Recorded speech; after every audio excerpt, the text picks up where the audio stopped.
Well, moments ago, WikiLeaks co-founder Julian Assange spoke to the UN General Assembly via video link at the event Strengthening Human Rights.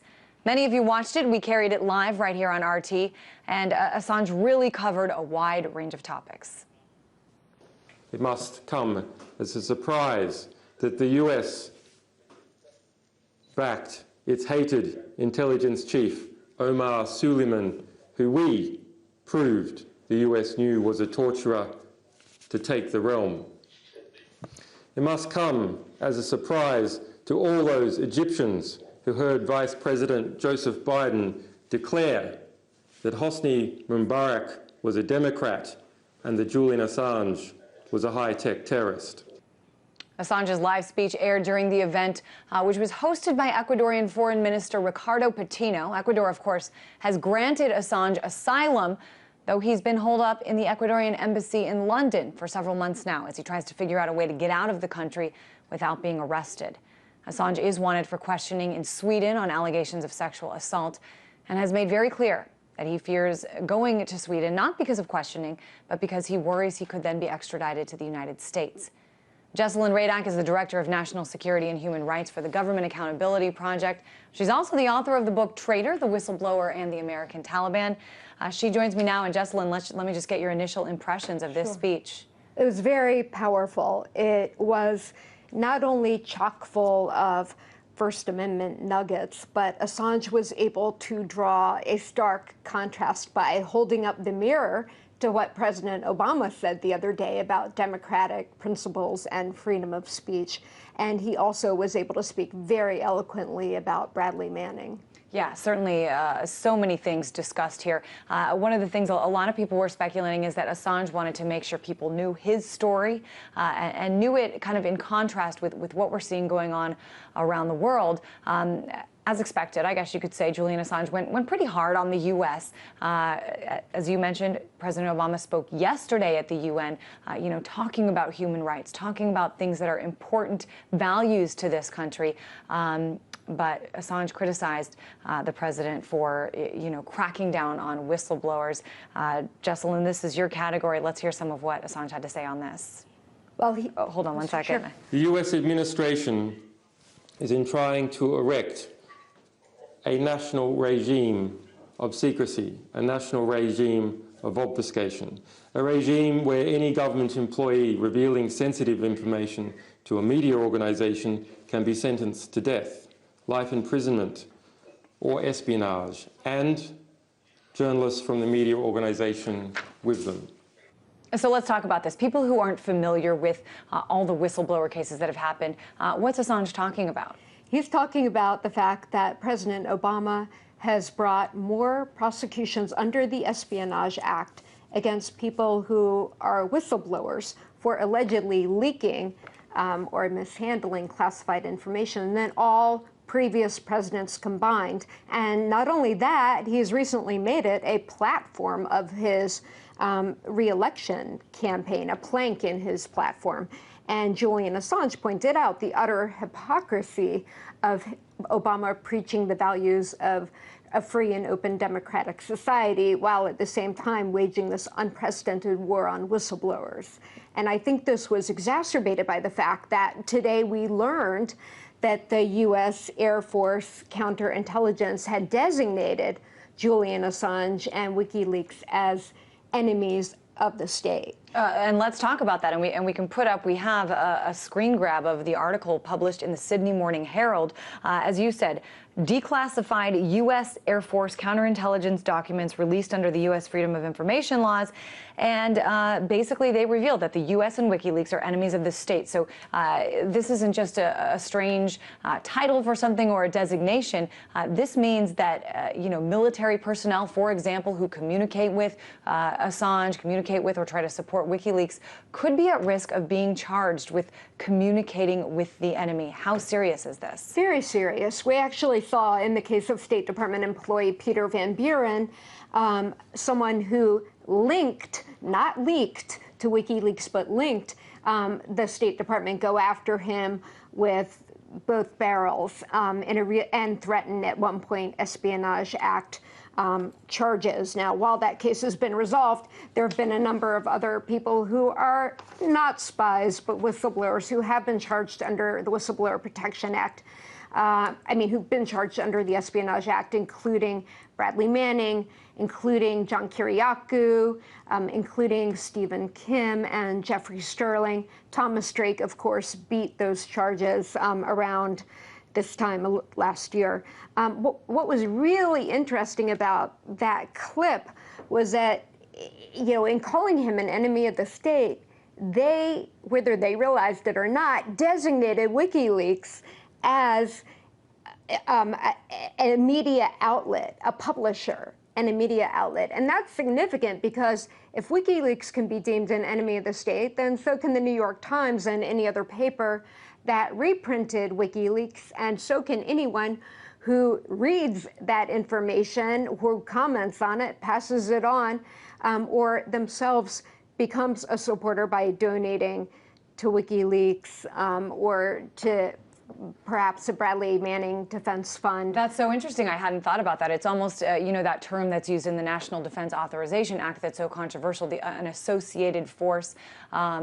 Anyone that reads this or publishes it, and as you said, the New York Times, several other publications, RT certainly talks about WikiLeaks all the time. Well, pretty much every major every major news outlet around the world has referred to or reprinted it in some way, shape, or form. Exactly. That is a very good point. I want to get to something that you talked about that's really important. I'll be honest, Julian Assange seems to be a little bit tortured based on what has been going on with Bradley Manning. He reminded everyone listening that Bradley Manning has now been locked up in prison for 856 days now. It was one of the first things he spoke about in his speech tonight. The last time we heard from Assange, by the way, I believe was when he was out on the balcony of the Ecuadorian embassy saying thank you to Ecuador. We had just learned that he would be granted asylum. He came out and gave a speech. Also, of course, mentioned how important it is to be aware of Bradley Manning's case. Let's play a little bit of what he said about Manning tonight. It is alleged it was there in Baghdad in 2010 that he gave to WikiLeaks, he gave to me, and it is alleged he gave to the world details that exposed the torture of Iraqis, the murder of journalists, and the detailed records of over 120,000 civilian killings in Iraq and in Afghanistan. He is also alleged to have given WikiLeaks 251,000 US diplomatic cables, which then went on to help trigger the Arab Spring. This young soldier's name is Bradley Manning.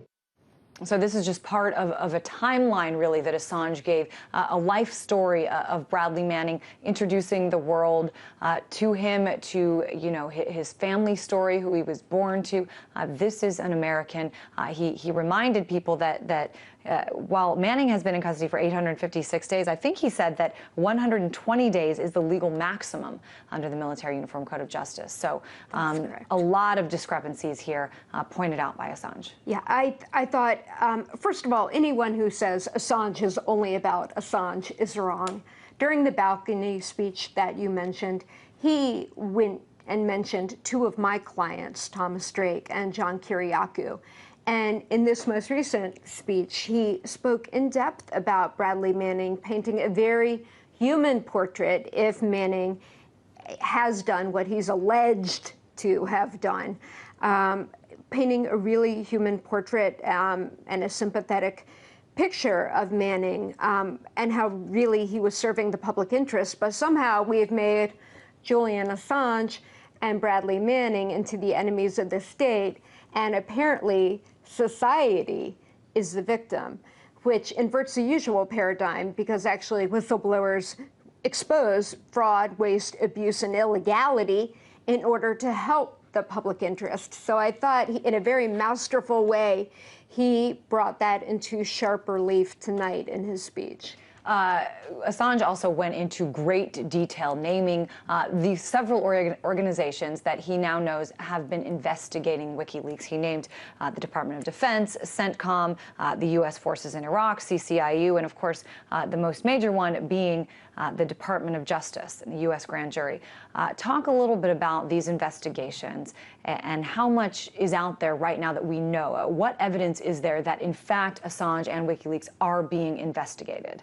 Well, I've heard from so many different sources now. It's pretty clear that there is a grand jury, or more than one, on Assange, and definitely talk about there being secret indictments. Assange amazingly listed some 20-something federal agencies. You were counting. I was counting. Because the usual suspects like the CIA and the FBI and the Department of Justice, but all the other investigations that were going on. It's amazing. I think we've devoted more manpower to trying to catch Julian Assange than we devoted to trying to catch Osama bin Laden, which is really astonishing that we had a manhunt for both of these people who could not stand in starker contrast from one another. One clearly intended to harm the United States, and the other has been intending to help the world and make information free and public rather than secrecy. But there's been such a clampdown here in the U.S. I was glad to see Assange call out those agencies, but also I hope people pay attention to the fact of how much what we're reminded time and again by both political candidates are limited taxpayer dollar and resources, how much is being spent in going after Assange and in prosecuting